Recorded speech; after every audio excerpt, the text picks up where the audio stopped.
हमारा आश्रम उनके चरणों में रहता था और वहीं से भक्तमाल कोई लेने वाले आते थे तो वहीं से उनको ग्रंथ भी मिलता था। कोई पुस्तक लेने आया तो भी उसको, कोई विद्यार्थी पढ़ने आया तो वहीं महाराज पढ़ा देते थे, वही आसन ही था उनका। और रास्ता भी आने जाने का बना रहता था। उधर से जाना है, पीछे वाले कमरों में जाना है तो वहीं होके रास्ता ही था। तो वहां झाड़ू महाराज जी अपने हाथ से लगाते थे। हम लोगों को नहीं लगाने, हमको नहीं लगाने देते कि नहीं तुम सब सामान इधर उधर कर दोगे, हमें परेशानी हो जाएगी, हम खुद लगाएंगे झाड़ू। खुद झाड़ू लगाते। तो झाड़ू लगाते गुरुजी तो पूरा टाट वाट उठा के वहां जो रज पड़ी रहती नीचे, उस रज को मस्तक से लगाते, छाती से लगाते, आंखों से देखी हुई बात बता रहे हैं। उसका एक कण अपने मुख में डालते। हमने ये देखा। हमने महाराज जी से कहा कि महाराज जी यह आप क्या करते हैं? अरे बोले तुम्हें पता नहीं है कितने ब्राह्मण यहाँ पढ़ने आते हैं, कितने संत यहाँ आते हैं, तो उनकी चरण रज यहाँ बिछी हुई है। ब्रजरज है, फिर चरण रज है।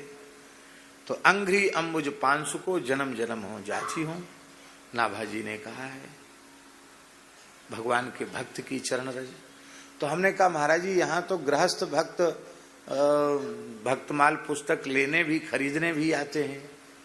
तो महाराज जी ने क्या कहा? गुरु जी महाराज जी ने कहा भक्तमाल जैसे पवित्र ग्रंथ को जो खरीदने की इच्छा से भी आते हैं वो भी भक्त हैं।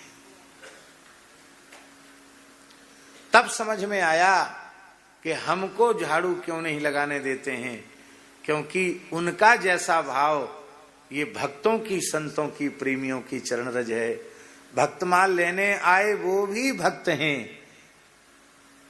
ऐसा दिव्य भाव वो सामान्य मनुष्य में संभव नहीं है।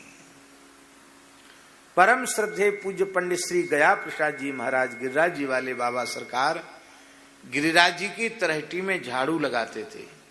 सोहनी सेवा कहते हमारे यहाँ संतों में उसको। झाड़ू लगाते थे और एक एक सघन कुंज में हाथ डाल करके एक एक कांटा, एक एक कंकड़ बीन करके अलग रखते थे। क्यों? इसी कुंज में ठाकुर जी खेलने वाले हैं, इसी में राधा रानी आने वाली हैं, उनको कोई कंकड़ कांटा चुभ न जाए। जब वे सोहनी लगाते लगाते झाड़ू छोटी छोटी रह जाती, घिस जाती, तो उनको फेंकते नहीं थे।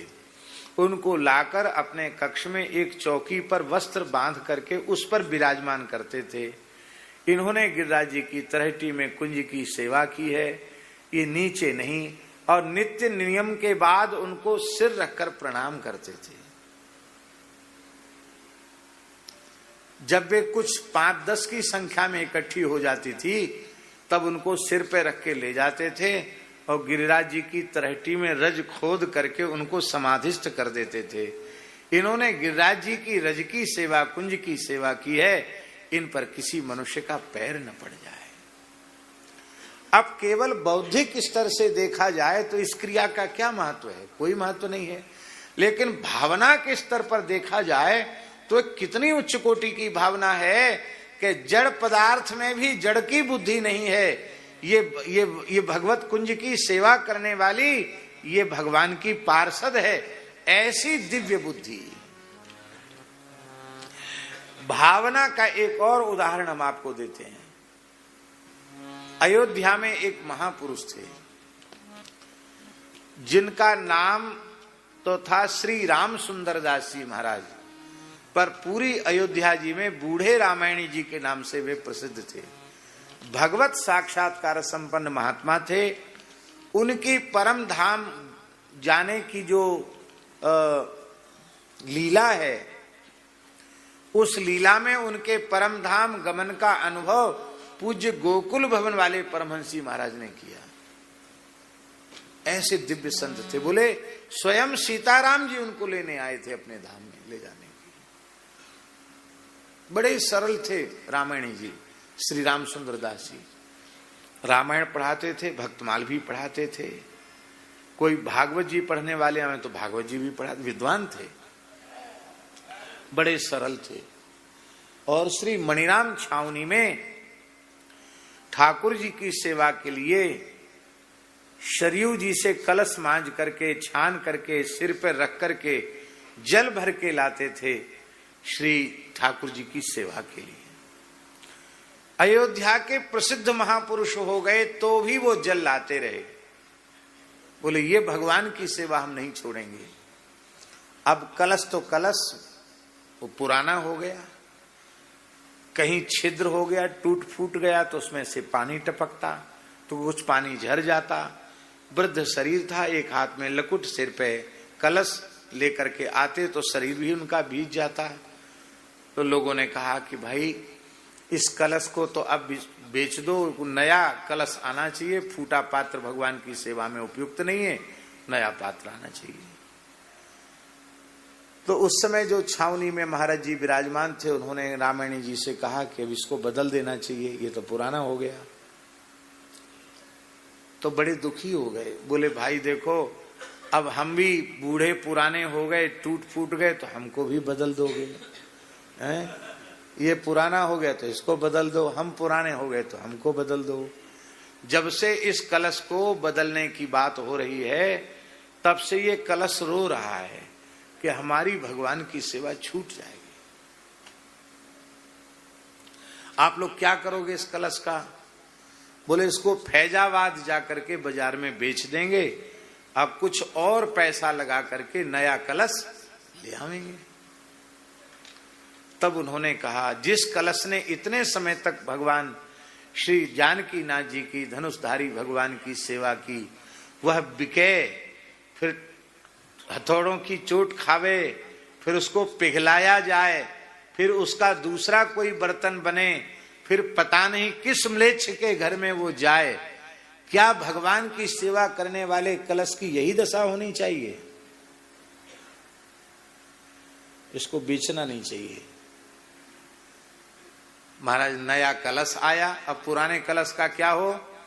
तब उन्होंने पंडित को बुला करके, गुरुजी अच्छे विद्वान वैदिक आचार्य को बुला करके प्राचीन कलश की प्राण प्रतिष्ठा नवीन कलश में की।